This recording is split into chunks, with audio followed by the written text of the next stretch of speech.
tu payes pour l'extrait de nationalité, tu payes pour la carte d'identité et tu payes aussi pour le passeport. Mais c'est incroyable.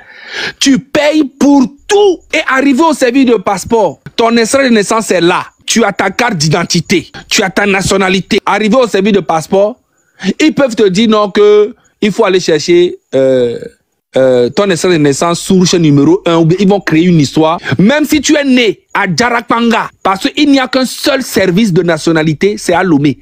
Un seul service de passeport, c'est à Lomé. Même si tu es au nord, là-bas, tu dois venir à Lomé pour faire ça. Tu vois? Donc, ils ont rendu le pays très difficile à tout le monde. Et même pour avoir un passeport, c'est comme si c'est plus dur que d'avoir le visa. C'est à peu près équivalent à la même chose. Tu vois? Donc, ils peuvent te faire chier. Moi, je connais plein de mes amis, leur passeport, ils ont une carte d'identité. Comment tu peux avoir une extrait de naissance, nationalité et carte d'identité et au passeport, ça bloque? Ce n'est pas normal. Ce n'est pas normal. C'est la même chose. Dès qu'on accepte ta nationalité, ton passeport ne doit pas bloquer. On bloque, on va chercher ça. Il faut, des fois même, on envoie les gens chez les chefs de village pour confirmer, faire une lettre confirmer que oui, l'enfant là est né dans ce village et que son papa, je le connais bien pour signer. Tu ramènes encore. Gars, le Togo, c'est un gros problème côté administratif. Un gros problème. Tu vois? Donc, la plupart des Togolais, dans les années passées, la plupart des Togolais ont carte d'électeur, mais ils n'ont pas de carte d'identité. Mais comment tu peux avoir carte d'électeur sans avoir carte d'identité? Tu comprends? Ouais. Alors que c'est avec ta carte d'identité qu'on doit confirmer ta carte d'électeur. Parce que tu peux aller donner un nom là-bas, et de là-bas, tu pars, tu vas aller donner encore un autre nom ailleurs, tu peux aller donner, parce que ça les arrange. Ils ont tout planifié depuis le début. Donc, une seule personne peut avoir 10 cartes d'électeurs de différents noms, tu vois? Donc, du coup, on a un gros problème dans ce pays, côté administratif, côté social, côté culturel, côté politique. Il n'y a rien qui va dans le pays. Il y a une vidéo où Monsieur Adebayor, notre grande légende, qui disait, je ne sais pas si tu as vu la vidéo, j'avais partagé, qui disait, vous me parlez de développer football ou bien de quoi, mais il n'y a même pas de stade. Depuis des années, on n'a qu'un seul stade au Togo. Est-ce que tu peux imaginer? Au Togo, mais attendez, il y a monsieur Ninam. Il y a monsieur Ninam qui dit il va éclairer un peu la situation. Il va sombrer la situation, oui. Il peut venir. Il n'y a pas de souci. Je vais expliquer encore plus pour que il ne va pas rentrer, mais je vais expliquer ce que je voulais dire. Peut-être Gaga n'a pas compris. Le problème est que les Togolais ne comprennent pas ça. Parce qu'eux ont vécu dans une autre vie. Et depuis la génération de génération, c'était comme ça. C'est moi, le fait de sortir du Togo et vivre au milieu des autres pays, que j'ai su que... Parce que si tu demandes qu'on va faire nationalité, mais vous êtes Togolais, non? Vous êtes Togolais, non? Parce que ce que je voulais faire comme à Zaga, au Togo, on n'est pas né Togolais. On devient Togolais. Parce que normalement, si tu es né Togolais de père et mère Togolais, dès que tu es né comme au Bénin, dès que tu es né, tu as ton acte de naissance, ou bien après, c'est égal. Tu es en même temps béninois, ça veut dire que tu n'as pas besoin de demander une nationalité. Encore avoir ce papier, encore dans tes dossiers. Tu vas juste retirer, tu iras retirer ta nationalité, c'est tout. C'est un étranger qui écrit une lettre aux autorités pour demander. C'est pas la situation du pays. Depuis longtemps, je suis contre ça au Togo. Parce que j'ai voyagé trop. Et j'ai vu comment ça se passe dans tous les pays africains. Et c'est au Togo que je vois que non, on n'est pas Togolais, on devient Togolais. Et c'est dommage. Ok, on va demander à M. Nam. Monsieur Joël. Ouais, bonsoir. Bonsoir le panel. Je suis là avant monsieur Linam, s'il vous plaît. Mais il y a d'autres qui étaient là avant vous aussi. Attendez, s'il vous plaît, permettez à ceux-là qui étaient là aussi de parler, et voilà. Au fait, le sujet sur lequel nous allons nous entendre, s'il vous plaît, chers amis. C'est sur ça que je voulais. Les gens ont mis un côté. La nationalité, même quand on te fait ça actuellement, tu fais la nationalité, c'est pour juste pour, si tu veux aller effectuer ta carte d'identité, c'est pour effectuer la carte d'identité. 5 ans après, si ta carte s'inspire, ta carte d'identité est expirée, pour aller refaire la... Mais monsieur Mfazaka est descendu apparemment. Hein? Je ne sais pas si ce que j'explique là est bien, mais tu es obligé encore d'aller faire photocopie de la carte et de la nationalité là. La même nationalité, ça. Oui, attendez, s'il vous plaît. Attendez, j'ai demandé la nationalité de ma fille ici. En Europe, ils ont rigolé de moi. Non, attendez. Ce qui est important pour moi, est-ce que on est Togolais ou bien on devient, c'est-à-dire on devient Togolais après avoir demandé aux autorités la nationalité? C'est ça que je veux savoir. Tu deviens, ok, d'accord. Monsieur Ninam, on devient ou bien on est Togolais? En réalité, les gens ignorent beaucoup de choses par rapport à ça. C'est vrai que même au pays, les gens... D'abord, attendez. Répondez à la question simplement. Est-ce qu'on est Togolais ou on devient Togolais? On est Togolais quand un des parents est Togolais d'origine. Un des parents est Togolais d'origine, on est Togolais. On peut devenir Togolais si on est étranger, on fait un temps au Togo et on fait une demande par rapport au temps qu'on a passé au pays et les activités qu'on a passées au pays. Là, cette demande-là passe même parfois au cabinet du Premier ministre, dans le temps au cabinet du Premier ministre qui vous donne la nationalité. On peut aussi devenir Togolais. Quand vous épousez, quand vous êtes femme et que vous épousez un Togolais, là, vous pouvez devenir Togolais.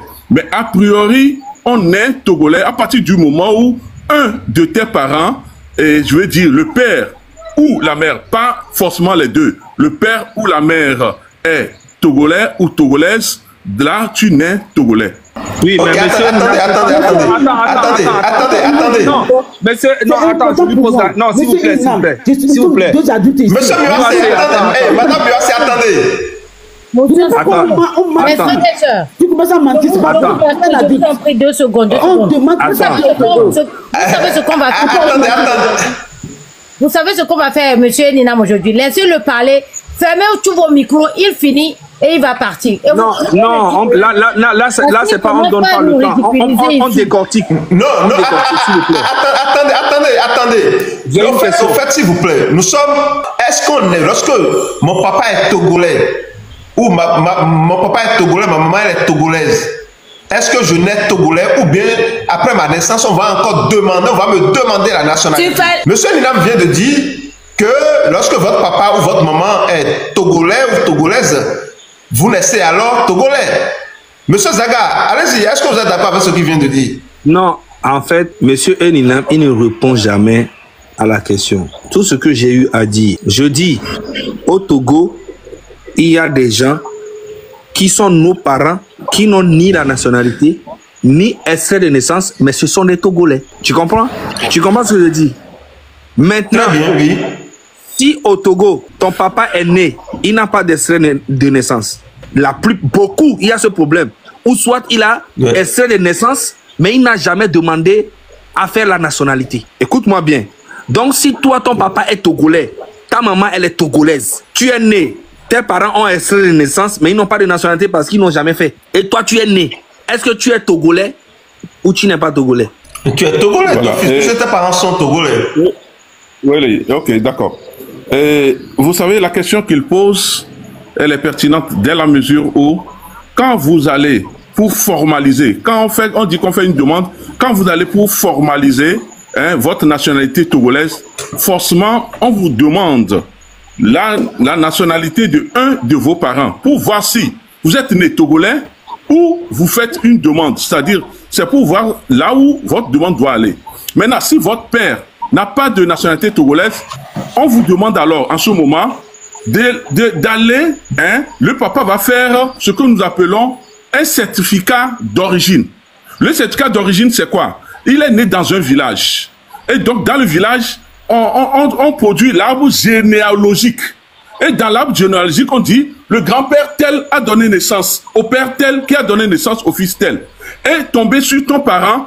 Donc, ce certificat d'origine est certifié par le chef du village qui reconnaît que cette famille-là, qu'on dit que le grand-père est tel, le fils est tel, et le petit-fils est tel, est effectivement de mon village.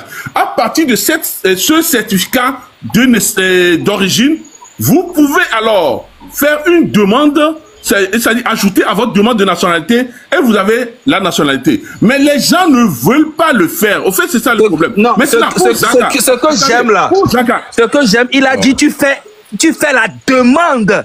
Ce qui veut dire que tu n'es pas né togolais. Non, tu formalises. C'est-à-dire c'est une formalité forcément qu'il faut remplir. Parce qu'on ne peut pas dire, ok, on est né togolais, d'accord, mais il faut quand même formaliser. Tout est une question de formaliser. Nous sommes dans un pays où c'est les papiers qui parlent malheureusement. C'est les papiers qui parlent. Quand même tu veux voyager, c'est le papier qui parle. D'accord, merci à vous. Maintenant, attends. Oui, maintenant. Non, je voudrais donner la parole à Madame Muassé parce qu'elle avait une motion tout à l'heure. Avant que vous ne continuiez. D'accord, allez-y. Madame Muassé, allez-y. Oui. Monsieur Yininam, tu vois, ce qui se passe au Bénin, parce que j'ai vécu au Bénin, au Burkina, c'est la même chose que les Français font, c'est même que les Allemands font, c'est ça que les Béninois font. Mais au Togo, tu peux naître, moi, mon père, c'est un fonctionnaire. Excuse-moi, mon frère, Yininam. Mon père, c'est un fonctionnaire de l'État. Il a sa nationalité. Je suis né, on sait qui il est. Mais je ne dois pas. En notre temps, monsieur Inam, je pense qu'on a le même âge.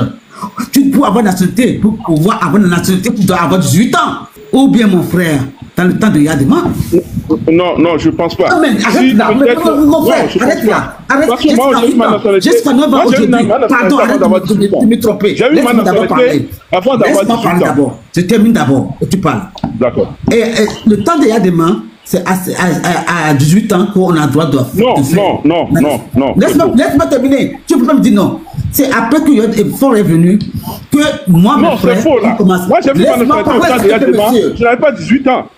C'est faux. Je n'avais pas 18 ans. Mais attends, laisse-moi parler. Pardon, laisse-moi. Moi, j'avais 18 ans parce que mon père ne pouvait pas faire avant. Bonsoir à vous. Vitrine, merci beaucoup. Je me fâche ici. J'ai eu ma nationalité à 10 ans. Mais laisse-moi parler. Ce n'était pas une loi. Monsieur, laissez la dame finir d'abord, s'il vous plaît. Laissez la dame finir d'abord. Une chose, ce qui moi, ça m'a poussé pour parler de ça, c'est pas le fait d'avoir ça 18 ans ou ça. Le fait que on n'est pas né togolais, on devient togolais comme un étranger. Ça veut dire que même mon père qui était fonctionnaire de l'État, avant que il fasse la nationalité, il doit demander, il doit écrire une lettre, bien, je sollicite tout comme on le fait, bien, pour envoyer au ministre de la Justice. Je pense que ici nous n'allons pas tergiverser sur la question. Parce que forcément, lorsque vous voyez, chers amis, il y a un problème dans ce domaine-là. Et c'est justement pour finir avec tous ces problèmes que nous demandons au peuple togolais de se lever pour balayer ce système qui est né à partir de la corruption, à partir de la trahison. Donc, le peuple togolais doit réécrire son histoire en ce moment. Le peuple togolais a le devoir maintenant de réécrire son histoire. Parce que vous savez, moi, personnellement, je ne peux pas m'attarder sur des questions administratives au Togo. Parce que déjà, ce gouvernement, pour moi, n'est pas légitime. Ce gouvernement n'est pas légitime. C'est un gouvernement qui est en train d'opprimer son peuple depuis des années. Et là, il faut que ça cesse. Il faut que ça cesse. Pour que nous puissions voir, corriger les choses au Togo, il va falloir forcément qu'on aille à une refondation, c'est-à-dire la fin de la dictature, la fin de l'oppression, la fin d'un impérialisme. Le Togolais doit comprendre aujourd'hui que pour pouvoir rêver, il faut d'abord mettre fin à ce système qui est là. Parce que vous ne pouvez pas être en esclavage et demander un changement. Ce n'est pas possible. Il faut finir avec l'esclavage, avec la dictature, avec l'oppression, avant de penser maintenant à voilà ce qu'il faut faire. Mais écoutez, au Bénin par exemple, moi je demande, les gens, la plupart des gens, nous ne connaissons pas la loi, nous ne connaissons pas la constitution, nous ne connaissons pas le code pénal. Et c'est une faute. Au Bénin, je suis sûr que le livre le plus lu, c'est la Bible. Et c'est une erreur. Normalement, c'est la constitution béninoise, le code pénal béninois qui devrait être des livres les plus lus. Lorsqu'un Béninois naît tout de suite, il faut l'accueillir avec la constitution. Il faut l'accueillir avec le code pénal. C'est comme ça. Il faut faire la traduction dans toutes nos langues. Parce que moi, je dis quelque chose. Si M. Faure Yacine, ou bien même son papa, si on les avait accueillis avec la constitution, avec le code, ils allaient comprendre qu'on ne prend pas le pouvoir d'État à travers un coup d'État. Ils allaient comprendre qu'on n'opprime pas son peuple. Ils allaient comprendre qu'on ne fait pas plus de 2 mandats au pouvoir. Donc, je pense que le Bénin aujourd'hui a la responsabilité de commencer par prendre ça là, comme c'est-à-dire une priorité. On va, si c'est une loi, ou bien je ne sais pas comment ça se fait, moi je ne suis pas juriste, ceux qui sont des juristes, ils peuvent faire ce genre de proposition. Un enfant, désormais, la Bible, et la Bible devrait plus être le livre le plus lu au Bénin, ni le Coran. C'est la Constitution, notre loi fondamentale, qui devrait être le livre le plus lu. Il faut traduire cela dans toutes nos langues. C'est cela, à partir de ce moment, on va développer en chacun de nous l'esprit patriotique. Et après, je veux ça également. Je veux ça pour le Togo. Mais je ne peux pas demander à un impérialiste fort de Yassingbe de faire ça. Ça n'a pas de sens. Le peuple togolais doit d'abord prendre son indépendance. Le peuple togolais doit d'abord arracher son indépendance. Et à partir de ce moment, ce peuple-là va pouvoir rêver au changement, pour le changement. L'indépendance togolaise n'a duré que 2 ans. Et après, c'est retombé. L'histoire est là. Merci beaucoup à vous. Donc voilà, monsieur Eninam, il est venu et puis voilà.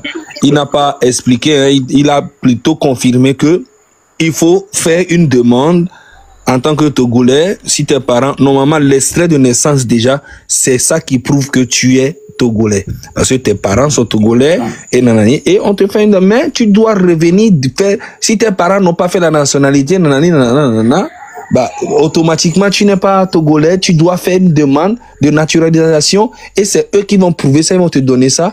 Et à travers ce que toi tu as, bah, ça prouve aussi tes enfants peuvent avoir ça. En fait, c'est trop compliqué tout ça là. Au Ghana, dès que tu as un extrait de naissance, automatiquement, tu fais une carte d'identité et tu fais ton passeport. Très simple. Dans tous les pays, c'est le Togo qui est comme ça. Donc voilà, merci.